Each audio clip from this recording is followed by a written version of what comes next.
In Module 2, Lesson 7, we're going to look at addition and subtraction of rational numbers, putting them together in other types of problems. Exercise 1. Suppose a 7th grader's birthday is today, and she is 12 years old. How old was she 3.5 years ago? Write an equation and use a number line to model your answer. First of all, you have a number line that does not have numbers on it. And I'd like to point out that when you are numbering the number line, you get to choose the intervals, and you also get to choose where 0 and the other numbers are located on that number line. But when numbering the number line, you must have equal intervals. You can't have 12 years old right here, and then 3.5 3 spaces away, and then counting by ones. You must divide the number line into equal intervals when you number it. So I have numbered my number line with just one little -1 on the bottom of the number line because we're talking about ages, and people are never really below 0 in age. I also went by 1-year increments because I'm confident I can find 1/2 in between. So what we're going to do is, first of all, locate it on the number line. She's 12 years old today, so that would be right here. And we will count down 3.5 from her 12-year age and to find out where she was 3.5 years ago. Counting down 1, 2, 3, and an extra 1/2. We'll put her age in between 8 and 9, which we know will be 8 1/2.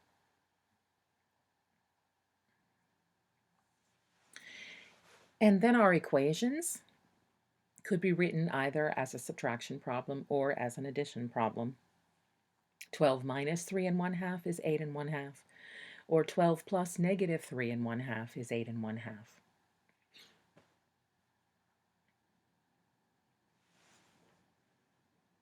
In exercise 2, they ask us to find the sum using a number line diagram. So we'll use our arrows like we have in the past. Starting at -2 1/2 and going 5 units,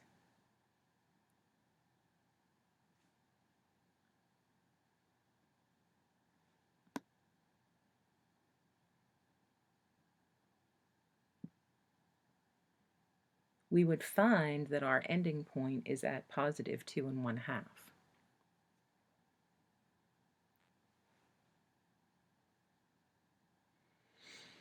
And to do our equation mathematically, we can see that -2 1/2 and +5 have opposite signs. So we'll have to subtract their absolute values and keep the sign of the greater in magnitude number, which is 5. So our answer is positive, and 5 minus 2 1/2 is 2 1/2. In example 2, we're being asked to rewrite the difference. Find the difference of 1 and 1 minus 2 1/4 and rewrite it as a sum. So we'll change our subtraction to addition of the inverse, which gives us 1 plus -2 1/4. Then we're asked to place the tail of the arrow on 1 and follow these steps. First and foremost, we need to number our number line. And since we're working with 1/4 intervals and the distance between these two numbers is quite small, I'm actually going to number the number line in 1/4 increments.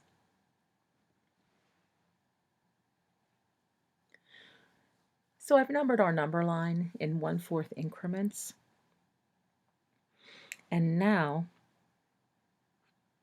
we'll use an arrow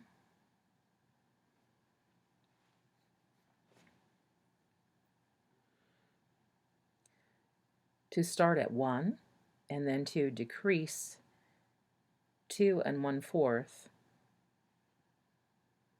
spaces. which would land us at negative 1 1/4. Going down 1, going down 2, and then 1 more fourth.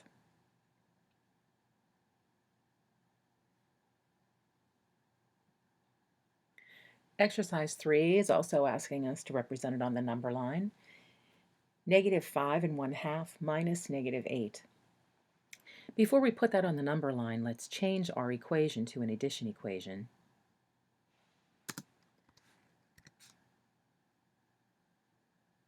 Negative 5 1/2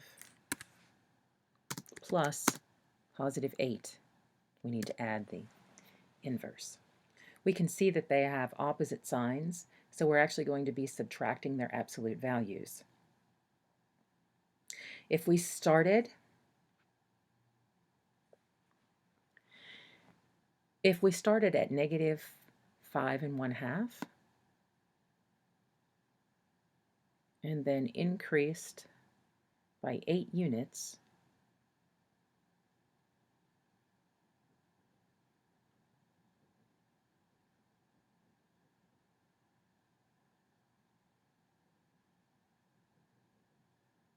that would land us at positive 2 1/2.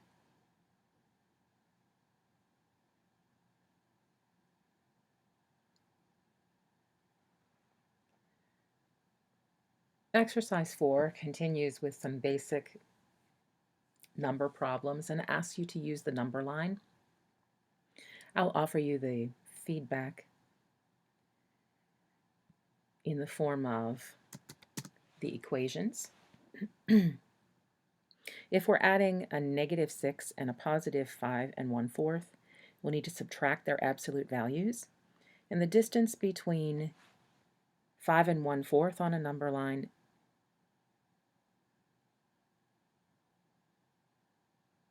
the distance between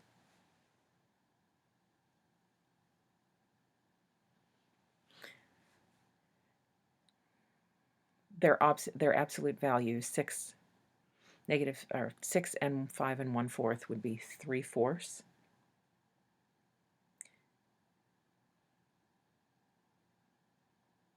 And that answer would be negative because the greater absolute value is a negative number.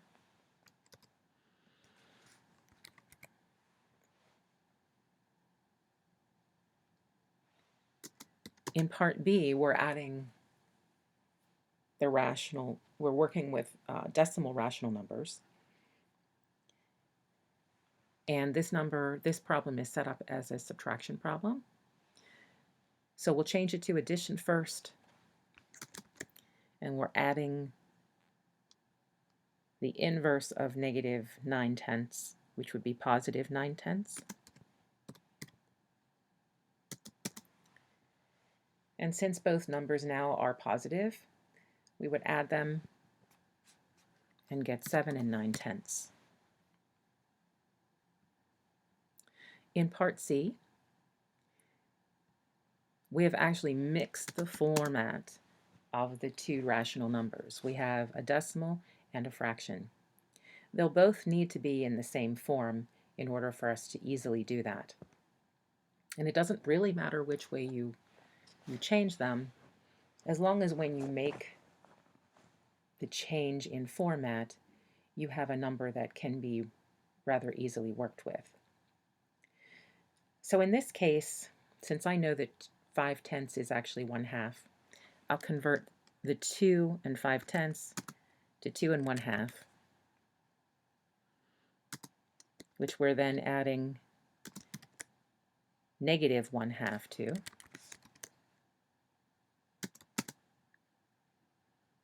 And we'll subtract their absolute values, leaving us with 2, which is positive because 2 and 1/2, the larger number, was positive. Part D is asking us to add negative 1/4 and 4. Our answer will be positive, and I know if I go 1/4 below 4, I get 3/4. So 3 3/4 would be our final answer. And then in part E, we have another subtraction problem. So change it to addition of its inverse, which would be positive 3, and 1/2 plus positive 3 is 3 1/2.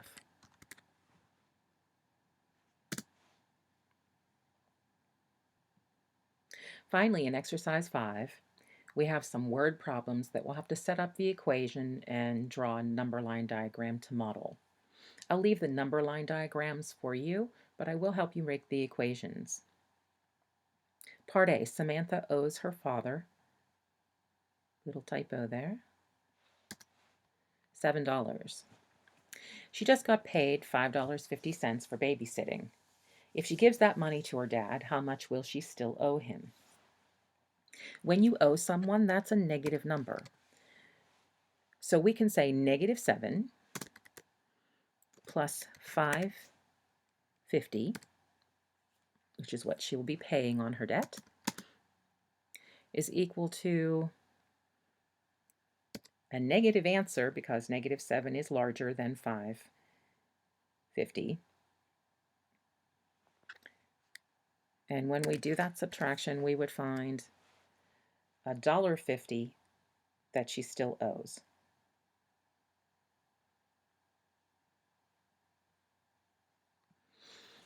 Question B. At the start of a trip, a car's gas tank contains 12 gallons of gasoline. During the trip, the car consumes 10 1/8 gallons of gasoline. How much gasoline is left in the tank? In this situation, we're starting off with a positive amount of gasoline, and we are then subtracting the gasoline that was used.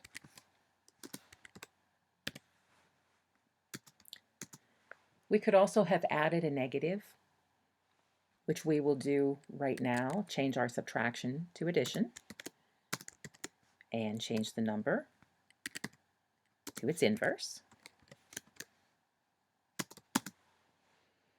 Since they have opposite signs, we'll subtract, and we'll keep the sign of the greater absolute value, which is positive. And that leaves us with 1 7/8 gallons left in the tank. And then finally, question C, a fish was swimming 3 1/2 feet below the water's surface at 7 a.m. And 4 hours later, the fish was at a depth that is 5 1/4 feet below where it was at 7 a.m. What rational number represents the position of the fish with respect to the water's surface at 11 a.m.? The water's surface is considered to be a 0 place because anything above the surface would be positive and anything below the surface would be negative. So the problem that we have is actually -3 1/2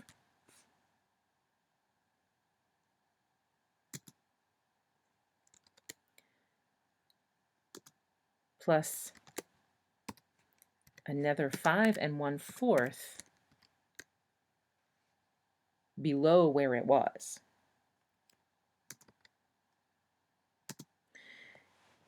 And we certainly could also set that up as -3 1/2 minus 5 1/4, which when we change it would end up with our equation, our original equation. So we have two negative numbers that we are adding together. That's going to leave us with a negative number, and we are adding their absolute values because both numbers have the same sign, which would give us -8 3/4. So the position of the fish with respect to the water surface is -8 3/4 feet, which is below the surface by 8 3/4 feet. In summary, the rules for adding and subtracting integers apply to all rational numbers, meaning integers, decimals, fractions, all types of numbers like that use the same rules.